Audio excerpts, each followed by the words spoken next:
How's everybody doing? Great to be learning with you on a Thursday night. So Yom Shishi, it's already Friday, Erev Shabbos. Let's light up the darkness. Who's in the house? Wait a minute. Need to make an adjustment. Sorry. Come on, computer. Give me 1 second. I can't go back and adjust my windows.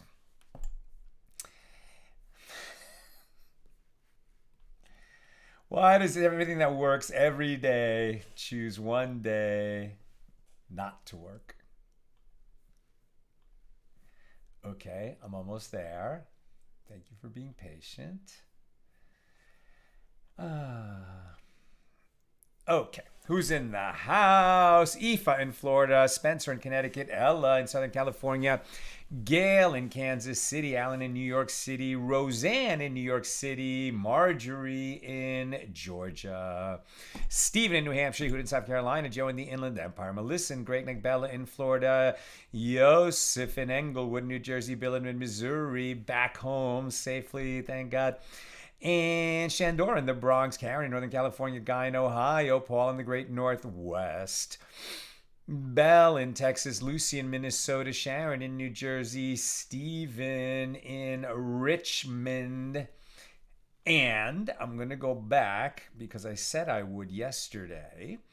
And I asked people who don't necessarily watch while we're live to add their comments that they're seeing it later.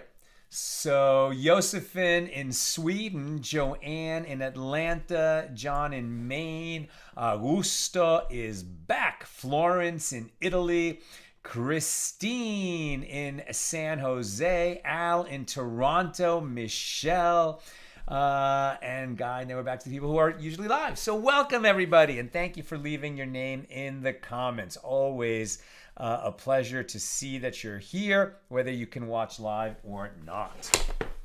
Okay, our daf today is page 40 here in Tractate Sanhedrin, the 24th volume of the Talmud, opening a new chapter, chapter 5, with Mishna number 1. The court would examine the witnesses in capital cases with 7 interrogations, i.e. interrogatory questions, and they are: in which 7-year period, that is, which cycle of 7 years within a jubilee, did the event occur, right? The Shemitah cycle, the sabbatical year cycle. So was it the last 7-year cycle or this 7-year cycle? A little bit reminiscent of the Daf Yomi cycles, which are 7.5 years long. So yeah, for sure people should be able to know, was it, did this happen 3 years ago or 10 years ago? Interrogation number 2. In which month did the event occur? Interrogation number 2. In which year of the sabbatical cycle did the event occur? Number 3. In which month did the event occur? Number 4, on which day of the month did it occur? Number 5, on which day of the week did the event occur? Number 6, at which hour did the event occur? And number 7, in what place did the event occur? These are very basic questions, right? When did it happen and where did it happen that you saw this crime committed? In particular, in a capital law case, right? If the witnesses don't agree on when and where it happened, that testimony is going to be dismissed and the defendant is going to walk. These very basic questions, and they have to be able to answer these questions accurately and congruently, right? A pair of witnesses who are each examined individually, right, separately from each other, they have to come up with the same answers for these questions, particularly when they are pressured and intimidated to make sure that they're telling the truth. Rabbi Yosef says the court would examine the witnesses with only 3 interrogations. On which day did the event occur, at which hour, and in what place? They would also ask, do you recognize him as the man who committed the transgression? Did you warn him that what he's doing is a crime punishable by death, for example, in a capital case? They would then ask the witnesses about the particulars of the incident. For example, in the case of one who is an accused idol worshiper, they ask the witnesses, whom did he worship? Meaning, which idol did he worship? And in what manner did he worship it? And so on. With regard to all judges who increase the number of examinations, i.e. who add questions about the details of the event, this is praiseworthy, as this may clarify that the witnesses are lying. An incident occurred, and Ben Zakkai examined the witnesses by questioning them about the color and shape of the stems of figs in order to unearth a contradiction between the witnesses. And the Mishna explains what is, in other words, they drill down to very, very tiny details, because remember, there's no such thing as circumstantial evidence in a beis din. If you're going to convict someone where the punishment is execution or lashes, right? That's also a punishment on the body, a whipping. Then, it's only going to be by eyewitness testimony. And they're going to make sure that these witnesses both saw what they're saying they saw, that there's no inconsistency that would suggest one or both of them is lying, and, that's what I'm saying. Okay. And so they're going to drill down to even seemingly inconsequential details for that purpose. Now, the Mishnah explains, what is the difference between interrogations, I have to print this so small, but chakiros, right? Chakiros is interrogations, and bedikos, which are examinations, right? So interrogations and examinations. So the interrogations is that they absolutely positively have to show in an utterly truthful and consistent manner that they were there at the right time to see what they claim they saw. That's the interrogation. No room for error. Examinations is, and then what did you see? Now here, people's memory is fallible, so they're not going to have a rehearsed perfect story where they say identical things. It's okay if there's minor little differences, because obviously people will remember things a little bit differently. In the interrogations, there can be no conflict between the witnesses, the pair of between the two witnesses and the pair of witnesses. In the examinations, they can differ a little bit. With regard to interrogations, if one of the witnesses says, I do not know the answer, their testimony is void immediately. With regard to examinations, if one says, I do not know the answer, and even if 2 say, we do not know the answer, their testimony still stands.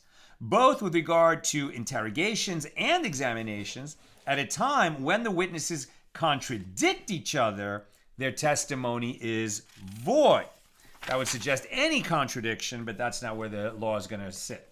And the Mishnah clarifies, if one witness says the event occurred on the 2nd of the month, and one witness says that the event occurred on the 3rd of the month, on the 3rd day of the month, this is not regarded as a contradiction, and their testimony stands, since it is possible to say that this witness knows of the addition of a day to the previous month, because the Sanhedrin in Jerusalem intercalated the month and added a day, and according to his tally, the event occurred on the 2nd day of the month, and that witness doesn't know of the addition of a day to the previous month, and so according to his tally, the event occurred on the 3rd of the month. He didn't hear that the Sanhedrin in Jerusalem had added a day to the month. That's why they could be off by 1 day and still both be truthful. So their testimony would not be considered incongruent.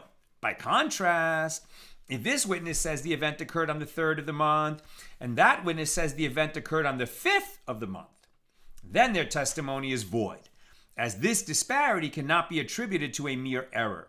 Therefore, their testimony is not congruent. Similarly, if one witness says that the event occurred at 2 hours, i.e. the second hour of the day from sunrise, right? So when we're talking, first of all, remember that back then they didn't have watches, they didn't even have clocks, right? So how were people judging the day? You know, everyone had a pretty good sense, a pretty good estimation of the day, and everyone was mindful of the passage of the sun. And what they said was, whether it's winter when the days are short or summer when the days are long, they divide the daylight into 12 portions. So sometimes a portion, like in the winter, might be 40 minutes long. And sometimes in the summer, when the days are very long, a portion might be 80 minutes long, right? And at spring or fall, like in the middle, that's when an hour is going to be more like 60 minutes long. But what they're saying is that the daylight is divided into 12 portions, right?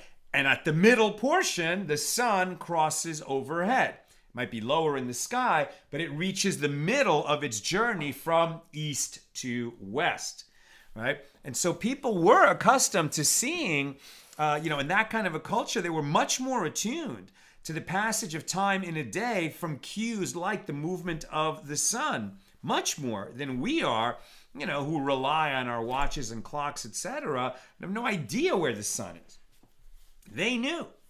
And that is why, right? Similarly, if one witness says that the event occurred at 2 hours, i.e. the second hour of the day from sunrise, and another witness says that the event occurred at 3 hours, so their testimony stands. As one could reasonably err this amount, make a mistake of this amount in estimating the hour of the day.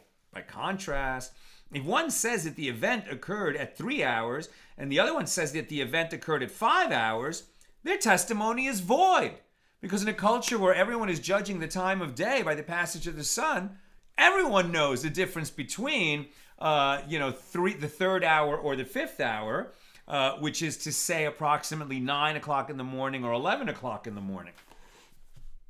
Rabbi Yehuda says, also, in this case, their testimony stands as one could reasonably make a mistake even this length of time. 2 hours is, still, even in that culture, people could make a mistake like that. But Rabbi Yehuda adds that if one says that the event occurred at 5 hours and the other one says that the event occurred at 7 hours, right, 11 o'clock in the morning or 1 o'clock in the afternoon, then their testimony is void. Here, the difference is recognizable to all, since at 5 hours the sun is in the east, and at 7 the sun is in the west, and one could not err concerning this. Therefore, their testimony is not congruent. Unthinkable if people would make a mistake like that if they're going to be witnesses in court in a capital case. They would know if it was the morning or the afternoon.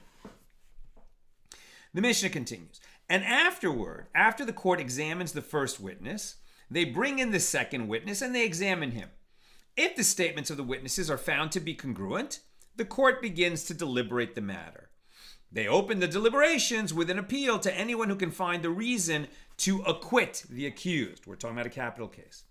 Or if one of the students sitting before the judges said, I can teach a reason to deem him liable, the judges silence him, i.e. both the witness and the student. The reason is that these people are not allowed to offer information such as this. But if one of the students said, I can teach a reason to acquit him, then they raise him to the seat of the court. They elevate the student, right, from the students before the sages to be one of the judges. And they seat him among them. And he would not descend from there the entire day, but would sit and participate in their deliberations, right? So you can see that there was great incentive to the students to find reasons to acquit. For that, they would be elevated to the judge's bench. Not permanently, but at least for that case. If the statement of that student has substance, the court listens to him, right? He has a reason to acquit. Okay, they'll hear him. They don't have to obey him or heed him, but they'll hear him out. And if even the accused The defendant says, I can teach a reason to acquit me. The court listens to him and considers his statement, provided that his statement has substance, right? Very different rules of procedure than we have in American courts of law, whether civil or criminal, right? In that rabbinic court, and it's a Sanhedrin, because it's a capital case, a lesser Sanhedrin of 23 judges, right? So if the accused wants to argue on his behalf why, as a matter of law, as a matter of halacha, he should be acquitted, they let him speak. They let him participate in the deliberations of the judges, even though he's the accused. And if the court found it fit to acquit him during the deliberations, as all or a majority of the judges agreed to acquit him, so they excuse him, you can leave. But if a majority does not find it fit to acquit him, they delay his verdict to the following day.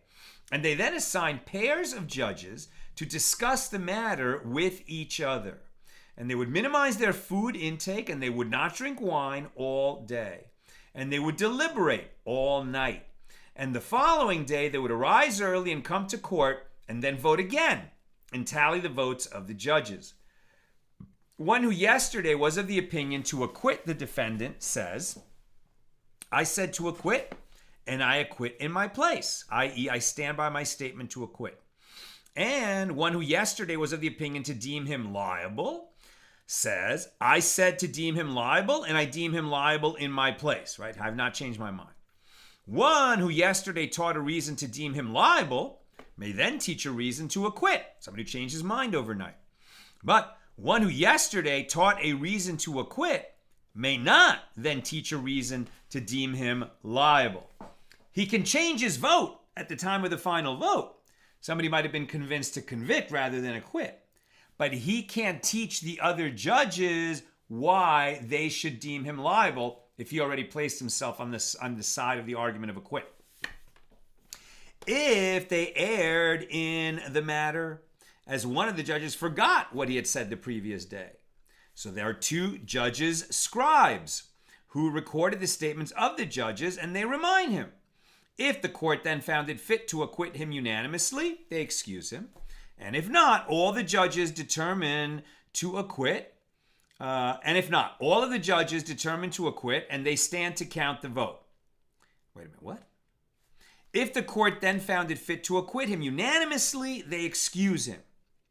Oh, and if not all of the judges determine to acquit, right? It's a split vote, even if it's one who wants to convict and the rest want to acquit, or, all want to convict and only one wants to acquit, but it's somehow a split.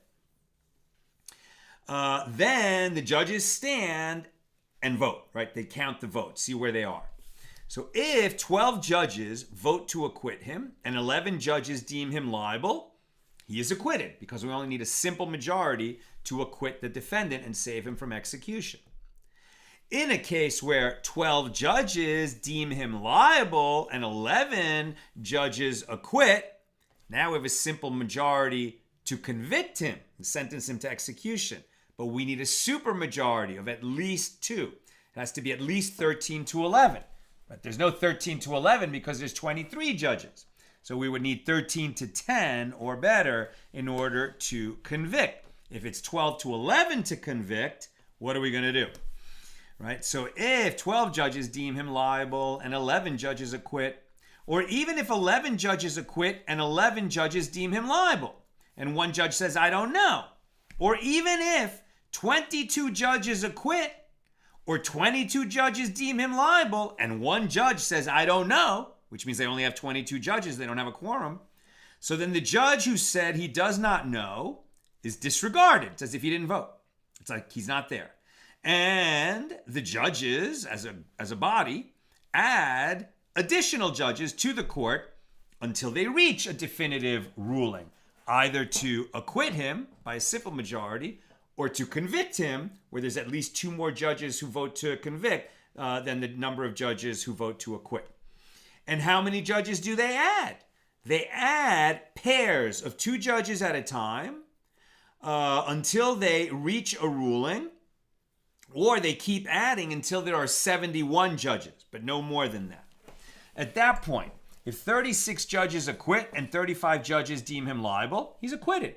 If 36 judges deem him liable and 35 judges acquit, we still don't have a supermajority for conviction.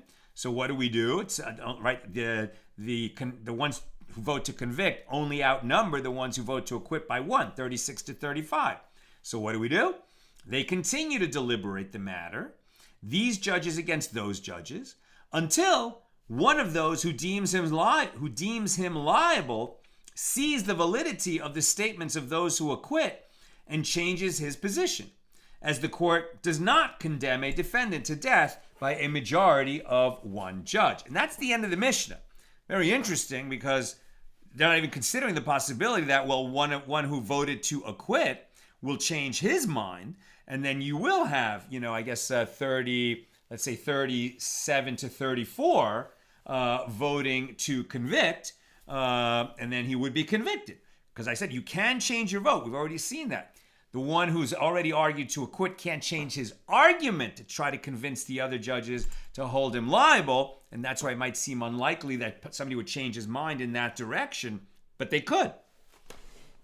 So we'll get to that later, because this was a long Mishnah, and it's going to be a while before we come to the end of the Mishnah in our discussions in the Gemara. Now, the Gemara. So the Gemara opens with the beginning of the Mishnah. The Gemara asks, from where are these matters derived? What is the source for these 7 interrogations? So Rav Yehuda says, it is as the verse states with regard to an idolatrous city, a city in Israel where the majority of the inhabitants have become idolaters, right? Practicing avodah zarah, practicing idolatry. So now this city is condemned to be destroyed. We find that in the Torah. It is as the verse states with regard to an idolatrous city, and you shall inquire and investigate and ask diligently.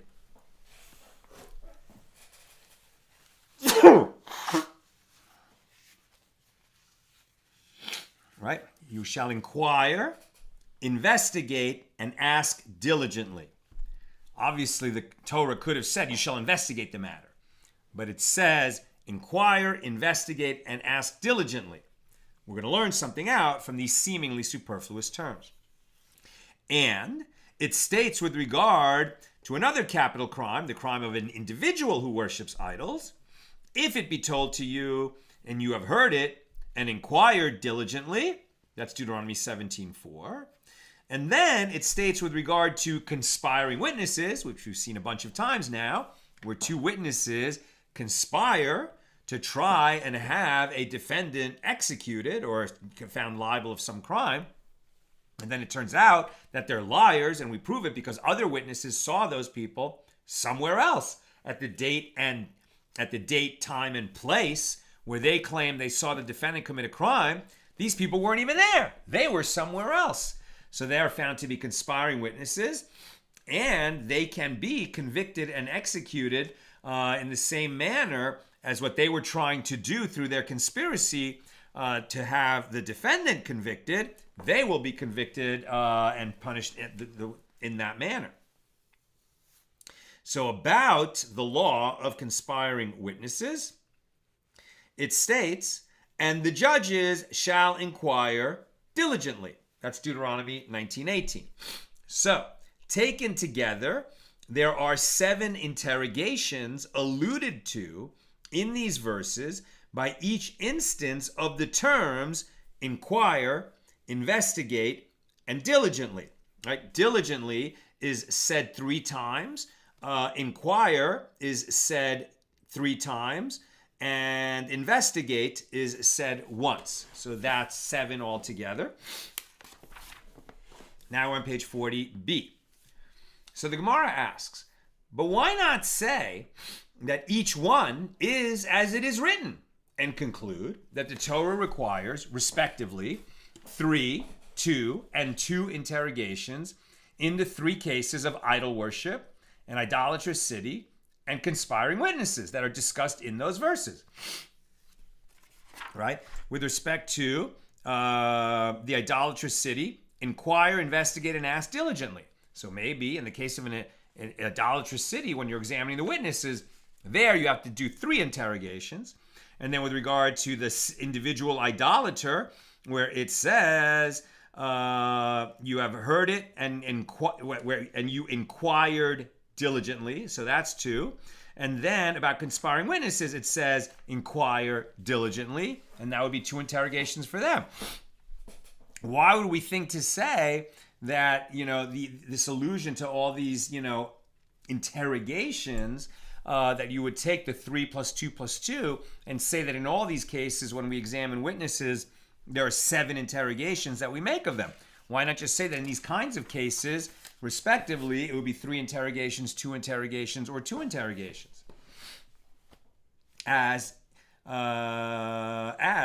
if it is so, i.e., if there is a requirement of 7 interrogations in all cases of capital law, so let the merciful one write them in one place, and it would be derived from there to other cases. Why are we going to add up the 3 plus 2 plus 2 from different kinds of cases?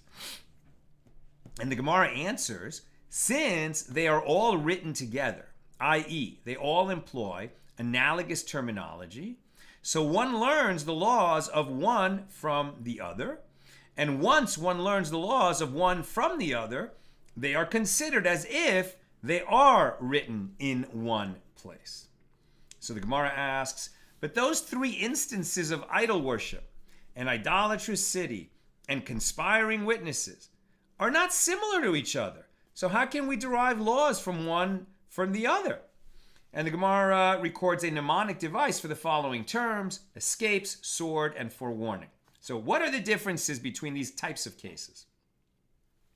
The case of an idolatrous city is not similar to those 2, the cases of idol worship and conspiring witnesses, because for the others, their money escapes their fate. Meaning, although the court executes an individual idolater or a conspiring witness, their money is not confiscated, right? Their money can pass to their heirs. By contrast, in the case of an idolatrous city, not only are the residents executed, but all of their property is destroyed.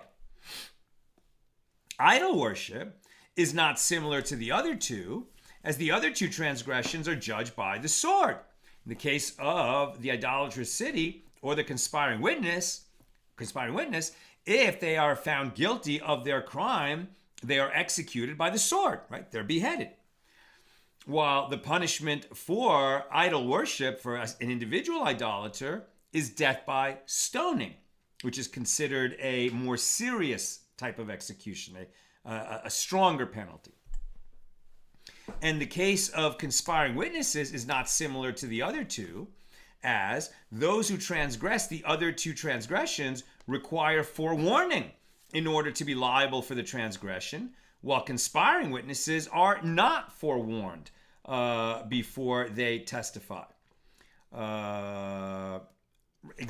other words, somebody says to you, if you commit this crime, this is a crime punishable by death, and you shouldn't do it. And then they do it anyway. That's considered forewarning. But we don't have somebody say, if you are a conspiring witness, if you conspire in this matter, you will be subject to the same penalty that the defendant would have been convicted of. You don't have to say that. If the witness lies, the witness certainly was warned to tell the truth, but he's not warned that if you are a conspiring witness, you will have that punishment, and nonetheless, he would receive that punishment. So forewarning is not an element of the crime for the conviction of a conspiring witness. So these 3 categories of cases, idolatrous city, individual idolater, and conspiring witnesses, are all quite different from each other. So why we make them all into one group and learn out from the language that's included in each one that for all capital cases, we're going to add up the 3 plus 2 allusions to interrogation and say that in every capital case, the witnesses must be asked these 7 interrogations. And the Gemara explains, this is not an association based on conceptual similarity alone. Rather, we learn one from the other based on a verbal analogy employing the words diligently and diligently. Diligently is used in all three verses, right? When we said that the judges investigate the idolatrous city, the individual idolater, or conspiring witnesses, it always says diligently. And you shall inquire and investigate and ask diligently. If it be told to you and you have heard it and inquired diligently. And the judges shall inquire diligently. So it's the word diligently that connects these three crimes. Okay?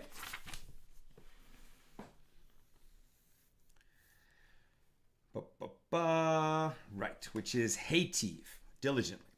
So diligently is used in all three verses. So the Gemara comments, and the verbal analogy must be free, i.e., these terms must be superfluous in their context. Would we have understand that the judges have to inquire closely, make a careful examination of the witnesses without the word diligently?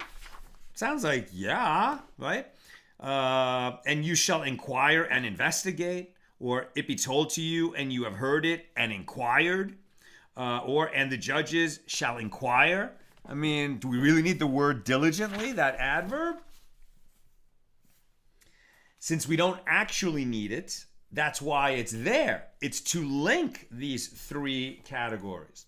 So the Torah included them for the express purpose. The use of the word diligently in all three places, the Torah included that in order to link these laws together and the kind of investigation and interrogation that the judges need to do. The Torah included them for the express purpose of establishing the verbal analogy. A verbal analogy that is based on otherwise extraneous terms cannot be logically refuted. And this is because if these terms are not free, the verbal analogy can be refuted. In other words, if the word diligently was necessary in either one of those phrases, or we wouldn't understand the law, then the word is not free to be used as a linkage to other laws. It's only because it's extraneous in all three contexts that we link the three laws to each other. So the Gemara concludes, this is not so, i.e. the verbal analogy cannot be refuted as they are free. In other words, the diligentlies are extraneous in all three contexts, and therefore we link the laws. And the Gemara explains, since the Torah could have written, and they inquire and investigate, and the verse modified its statement by writing diligently, learn from it that this term's function is to have it be free, i.e. to enable the verbal analogy. Now the Gemara challenges this explanation, and yet it is free on only one side, as the term is superfluous in two of the verses, but not in all three of them.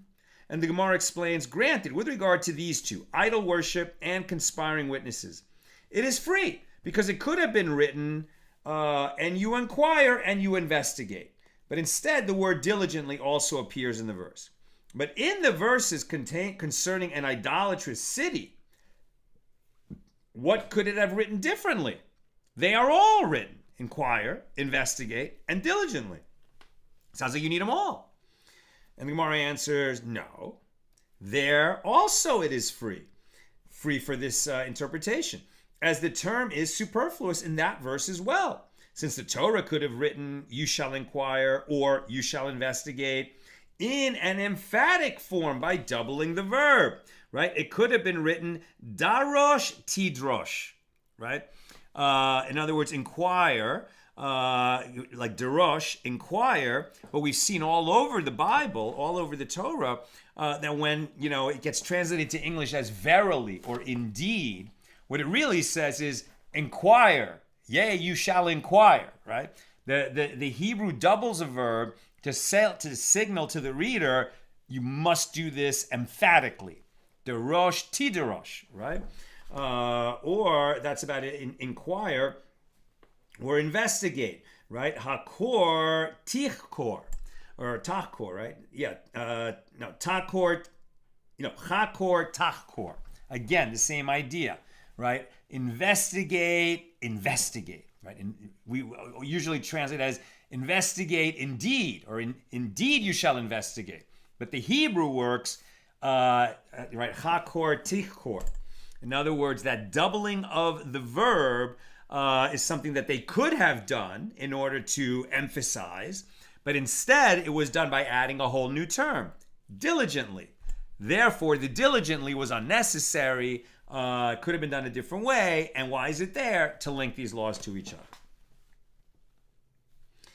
So by way of this verbal analogy, the Gemara has derived the requirement for 7 interrogations in cases of capital law where the punishment is either death by stoning or death by the sword, because those are the 2 punishments that are applicable across those 3 types of crime. Now, the Gemara continues, and one can learn that this applies to those transgressors who are strangled as well. That's the third. There are 4 death penalties in the Torah, right? Stoning, sword, strangulation, and burning, right? And none of them go exactly the way you might imagine them. Stoning, it's not that they stand you up against a wall and throw rocks at you. It means they throw you off a high place.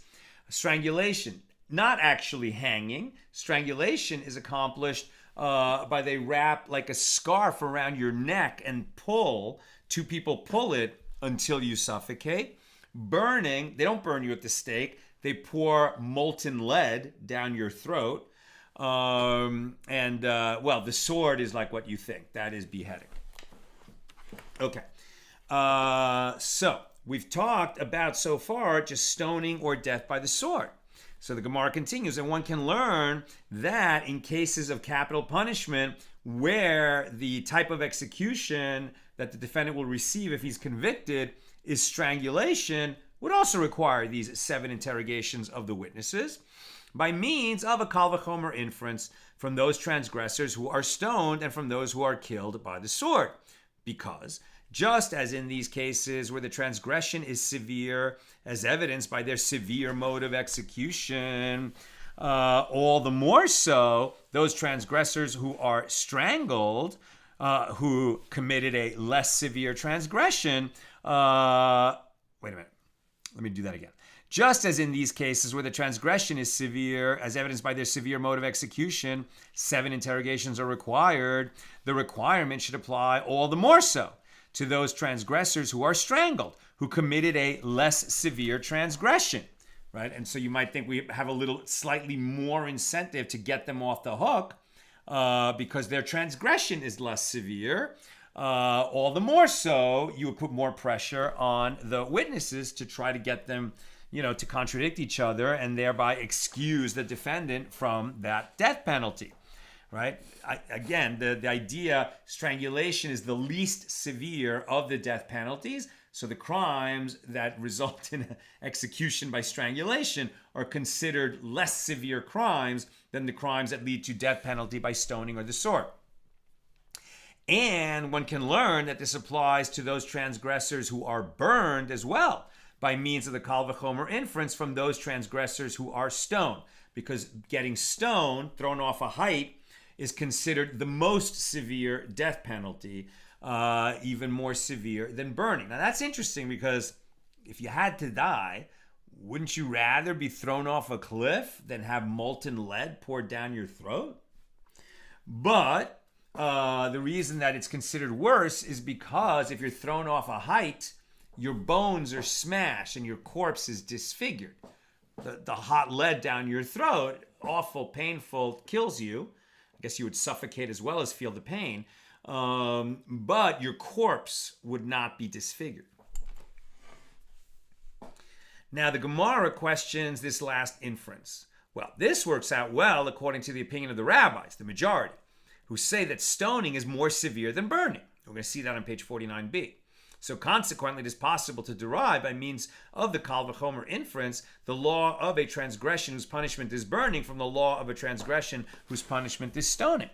But according to the minority opinion of Rabbi Shimon, who says that burning is more severe than stoning, then what is there to say? So rather, Rabbi Yehuda said there are an additional 2 phrases in the verses that are used to teach the law of the 7 interrogations. The verse states, with regard to the idolatrous city, and you shall inquire and investigate and ask diligently, and behold it be truth, the matter certain, before you go and execute these people.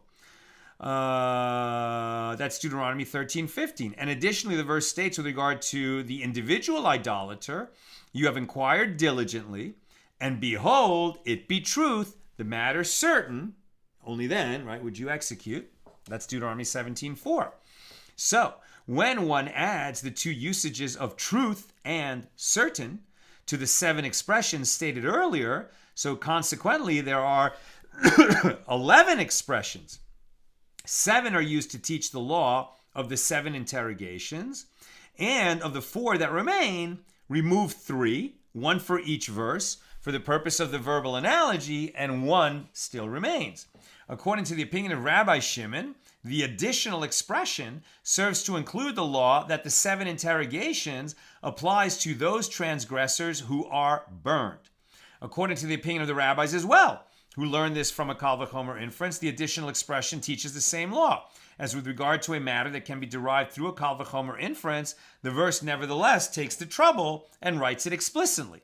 Now, Rabbi Abahu ridiculed this explanation. He said, say this additional expression serves to add that there are 8 interrogations. He's being sarcastic.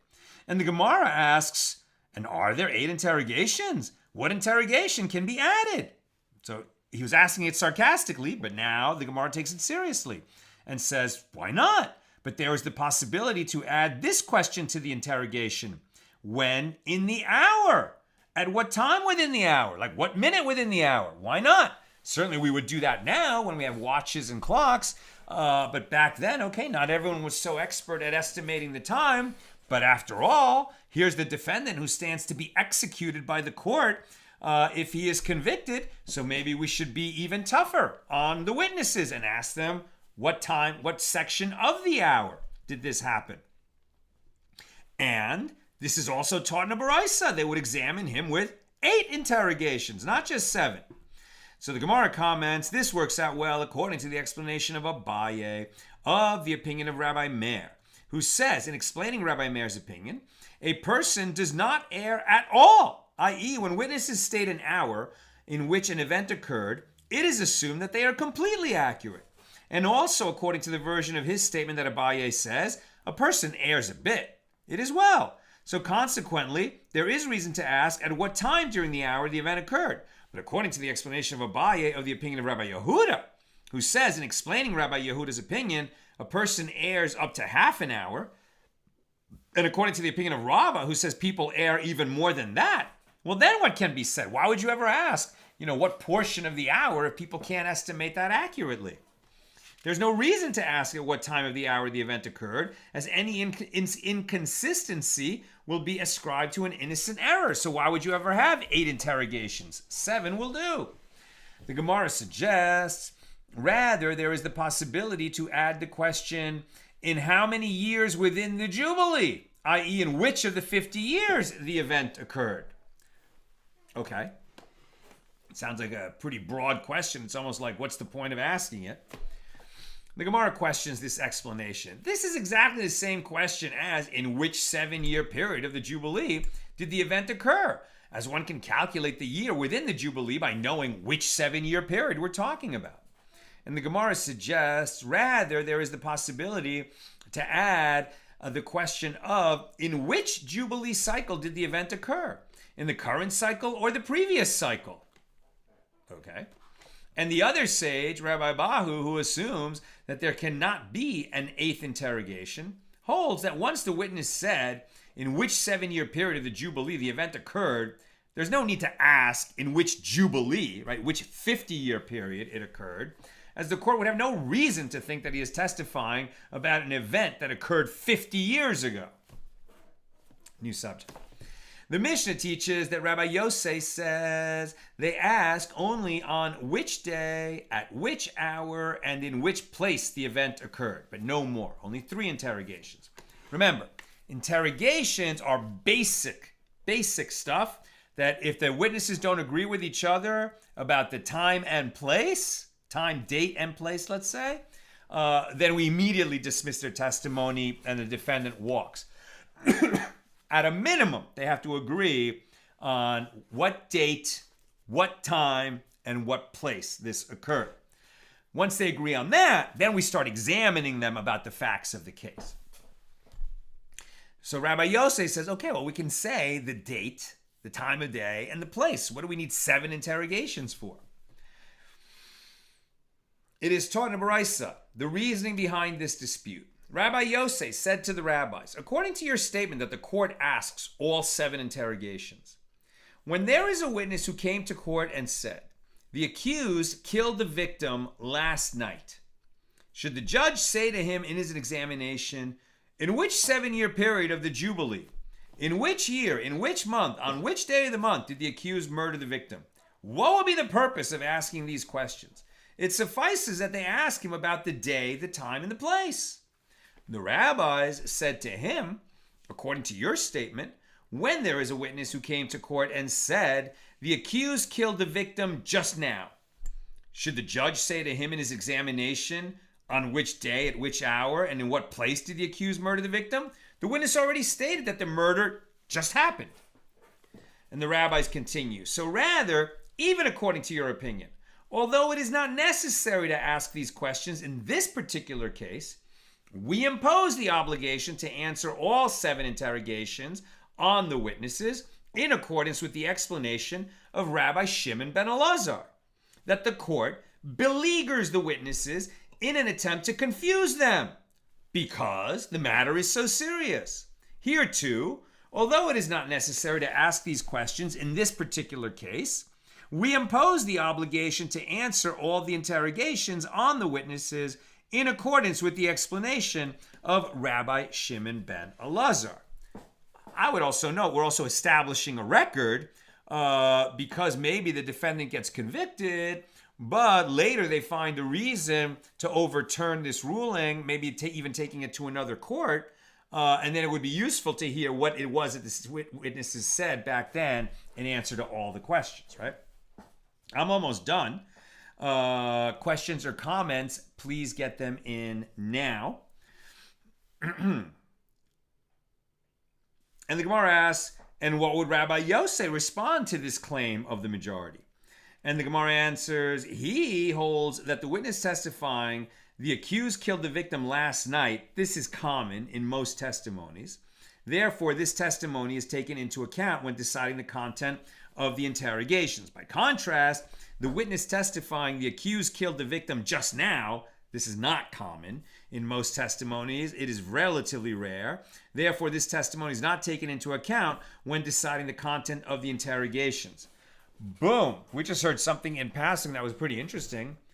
It's quite common, in fact, the usual thing, for the witnesses to say to the judges, this happened last night. Another major difference between the rabbinic courts as this law was practiced, in let's say Talmudic times, compared to trials and civil and criminal procedure today in America. Right? If somebody commits a murder, when's his trial going to be? I mean, at the fastest, it's probably going to be like 8 months to a year later. Sometimes much more than that. But here they're saying it's almost like a police investigation is immediately happening before the judges, because they didn't have that same idea of police force and investigation, not the way we are used to seeing it in movies and TV and hear about it happening around us, and God forbid we should be involved. Very different. Very common, right? That already the accused and the witnesses are coming before judges the next day. New subject. The Mishna teaches that after the interrogations, the court asks several questions essential to the testimony, such as, do you recognize him? And the sages taught in a Baraisa, in a trial for murder, the court asks the witness, do you recognize the accused? Did he kill a Gentile? Did he kill a Jew? Did you forewarn him that this murder would result in the death penalty? Did he accept the forewarning on himself, i.e. acknowledge the warning? Did he release himself to death, i.e. acknowledge that he was aware that the court imposes capital punishment for murder? Did he kill within the time required for speaking a short phrase, as if not, he could claim that he forgot the warning? In the case of one who is an accused idol worshiper, the court asks the witness, Whom among the idols did he worship? Did he worship Peor? Did he worship Marculus? And in what manner did he worship? Was it by sacrificing an offering, by burning incense, by pouring wine as a libation, or by prostrating before the idol? And Ula says, from where in the Torah is the obligation of forewarning derived? And that's where we're going to pick it up tomorrow, with God's help, at the regular Friday time of 11:30, because it's the winter. Pretty soon we'll shift back to noon as Shabbat starts later, and the people on the East Coast aren't so pressed in the afternoon. Let me just note that I'm traveling for another advanced screening. So we're going to have to miss a few days of class. We'll have class tomorrow, Friday, but then we're going to be off Saturday, Sunday, Monday, Tuesday, and we'll resume on Wednesday. So we will have class on Friday, and then we won't have a class again until Wednesday. I apologize for that, but that's just what's going on now as we're getting the movie ready for release. Okay, Sharon. But in the end, dead is dead. So does it really matter how one gets there? None is truly merciful, actually. What are we talking about? I'm sorry, that comment must have come at the end of a conversation, and I'm not sure of the context. Maybe I'll come back to that. Bill says, reminds me of an exchange from the end of my favorite movie, The Lion in Winter. Richard to Eleanor, I never heard a corpse ask how it got so cold. But then again, from just a bit before in the same movie, Jeffrey says, as if it makes a difference how a man falls down. And Richard, when the fall is all there is, it matters. I guess you guys are talking about when I was talking about the 4 different kinds of death penalty. I got you. Right. Yes, what difference does it make? After all, dead is dead. If we're comparing one to the other. Well, the reason that it matters is because they're in grading sort of which death penalty is more severe. That tells us the crime that is attached to it, or that death penalty is attached to, that we can grade between the severity of the crimes, right? So, in other words, if we're talking about idolatry is a death penalty offense and rape is a death penalty offense. But if one has a more severe kind of death penalty, then that's going to be considered a worse crime.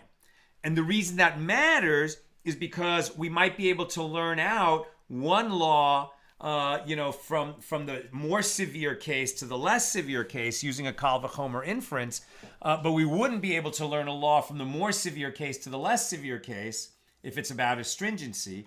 And we wouldn't be able to learn from the less severe case to the more severe case if it's about a leniency, right? In other words, that gradation of the severity of the death penalties clues us into the gradation of the severity of the crime, and those small differences are going to have a practical effect about whether we can transfer one kind of law to another within those crimes or to the judgment of those crimes. That's what I've got for us today. And with God's help, tomorrow, Friday, 11:30 a.m. Pacific. Have a great night.